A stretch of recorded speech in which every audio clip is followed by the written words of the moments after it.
istirahat di jam motor atau misalnya di kampus.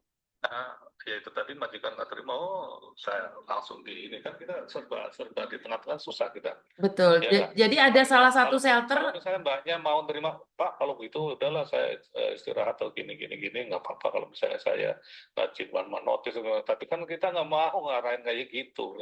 Akhirnya betul, kan betul, kasihan juga mau kesini nyari nafkah. betul, Paling betul, kita ngelindunginya gimana? Apakah mbaknya mau istirahat? Konsekuensinya nanti gimana majikannya bisa dirempuk nggak?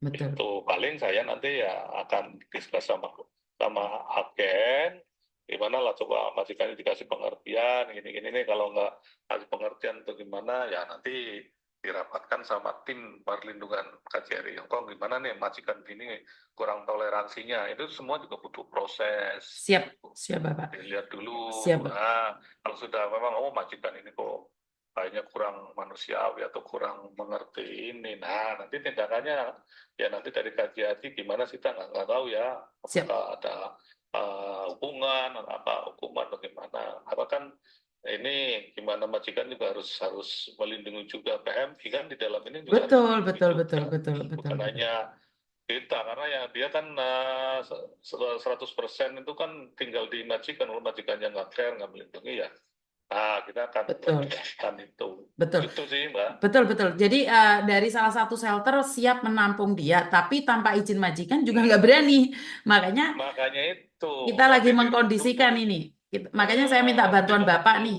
Kalau Bapak kan bisa berbicara langsung dengan agensi, ya mohon Ya, toleransinya nih. Masa masa iya sih anak sakit disuruh kerja posisinya sudah lemes gitu loh. Kalau kita lihat orangnya sehat, Pak. Tapi suruh jalan sudah lemes, Pak. ya itu saya juga nggak ini ya, yang jelas memang itu patokannya di rumah sakit sih, Siap, dokter itu Bapak. mana dokter, Siap. kadang-kadang juga ya mudah-mudahan sih mbak mbak mbak ini bener ya kakek Betul. ini, Betul. karena juga ya macam-macam lah ya ngadepin teman-teman itu Ada yang macam-macam. pura-pura, saya tahu, Pak. Saya tahu, saya tahu. Ah, Saya ya tahu, saya itu tahu. kalau Karena memang nggak mau kerja itu dulu atau istirahat ya bilang aja, kalau memang siap. ini kemudian konsekuensinya yaitu artinya kalau majikan mau terima ya ini, kalau enggak ya pasti ya itu pasti ujung-ujungnya terminit. Nah, makanya kita Siap. akan bicarakan dulu lah, nanti akhirnya akan saya telepon. Nah, Siap, ini Bapak. baru baru saya akan kabarin. Siap, Bapak. Mungkin secepatnya ya, Bapak ya. Karena hari ini dikeluarkan, jadi dia tuh bingung. Satu, dia pikiran. Dua, dia sakit. Jadi mungkin Ya saya ya kehadirannya, ya kehadiran kita itu lebih ya lebih berarti untuk saat ini, Bapak. Terima ya kasih, nggih, Bapak. Matur nuwun. ya oke Nggih, oke mari, sama-sama. mari. Oke, buat Mbak Endang Lestari, saya sudah hubungi KJRI secara langsung. Saya sudah speak up dengan KJRI. Keputusannya tetap ada di majikan, Mbak. Karena perlu kalian tahu, sesakit apapun kalian, jika tidak ada surat rujukan dari rumah sakit yang menyatakan kalian punya cuti sakit, kalian tetap harus kerja. Jika kalian tidak bekerja, maka konsekuensinya kalian akan dipecat. Seperti itu ya. Jadi Hong Kong sangat keras sekali ya. Jadi buat teman-teman, eh, ini adalah salah satu staf dari KJRI. Karena itu saya cuma ingin bilang bahwa kerja di Hong Kong itu keras. Nggak bisa seenaknya sendiri. Kita menjunjung tinggi eh, eh, keputusan dari pemerintah Hong Kong. Dan 100% seseorang yang bekerja di luar negeri itu adalah tanggung jawab majikan saat dia sudah bekerja di rumah majikan. Jadi buat teman-teman, jaga kesehatan, jaga kesehatan, jaga kesehatan. Saya juga sangat ngenes sekali saat semalam saya telepon salah satu suami yang menyatakan bahwa dia tidak bisa membesuk istrinya karena tidak tega. Ini masih menggores luka di hati saya. Ternyata ada laki-laki yang mengatakan bahwa uangnya dikirimkan ke suami, tapi tidak di tidak mau melihat istrinya posisi sakit. Dia tidak sanggup, tidak tega melihat istrinya sakit. Padahal menurut pendapat saya kalau istri sakit itu harus ditemenin, apapun alasannya. Kalau memang cinta dan sayang ya. Kalau cinta pun nggak ada tapi masih ada rasa sayang, saya rasa seperti itu. Dan banyak juga yang berkomentar, yang sakit dong suruh pulang Indonesia. Mbak, yang sakit pingin pulang Indonesia, nggak usah disuruh. Masalahnya dia kritis. Paham nggak saya bilang kritis? Berapa banyak pejuang devisa pulang tinggal nama. Kalau komen tolong dijaga mulutnya. Kalau komen tolong dijaga mulutnya ya.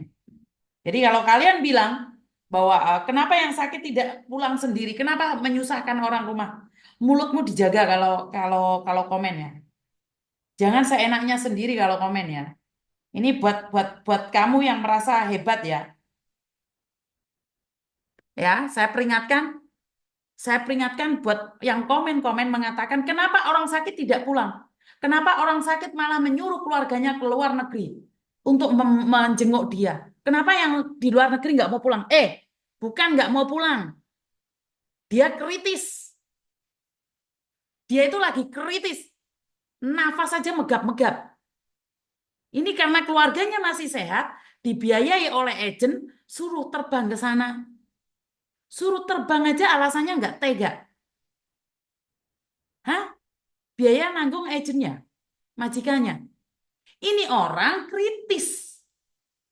Kalau dia nggak kritis, dia akan memilih pulang, Mbak. Ndek rantau gak penak, melok majikan. Ero, melok majikan, posisi sakit pun harus kerja. Jadi yang komen, hati-hati ya. Ini orang lagi kritis, minta keluarganya besuk. Kalau dia diizinkan pulang Indonesia naik pesawat, dia akan naik pesawat. Gak usah mukongkon. Jadi jangan seenaknya sendiri. Kok saya bacanya jadi ngenes ya, kenapa yang sakit nggak pulang aja? Kenapa yang sakit nggak pulang aja? Kalau disuruh pulang, harus memilih, Mbak. Nggak ada orang yang pingin sakit di luar negeri. Sakit itu bukan pilihan. Nggak ada anak rantau itu pingin sakit di luar negeri. Ingat-ingat kata-kata saya. Jangan ngomong yang sakit suruh pulang. Ini yang sehat suruh besuk. Kalau pulang tiba-tiba tinggal nama. Jadi ini para para sindikat ini kejat-kejat nih. Karena nggak ada mangsanya. Kalau dia nggak kritis, nggak ada yang meminta. Nggak ada yang meminta. Paham nggak maksud saya? Jadi sekali lagi buat teman-teman, inilah gunanya kalian berbicara dengan baik di media sosial. Saya sangat sedih sekali ngelihatnya. Mindsetnya pada kemana? Nggak tahu lah. Nggak dikirimin uang tapi dibuatin rumah. Saya pernah loh ada laki-laki yang ngomong, saya lo nggak pernah dikasih uang sama istri saya, cerita sama anaknya, saya tuh nggak pernah dikasih uang sama mamamu. Sepeda motor sing mau nggih kuwi apa? Duitnya sapa? Omahmu dibangun no kamar mandi di dalam isinya dipenuhin oleh istrimu duitnya sapa? Kue numpak sepeda motor ganyeng-ganyeng, basan wis elek mu balekno ndek bojomu sepeda motore sapa? Sapi ting tronton-tronton kuwi duitnya sapa? Olehmu nandur mbako ta? Olehmu nandur pari ta? Olehmu nandur jagung ta? Bener nggak sih? Saya nggak bisa woles dengan orang-orang yang sudah dinyatakan istrinya sakit, suruh besok aja bilang apa? Aku mau di luar negeri lek wedi lek mati.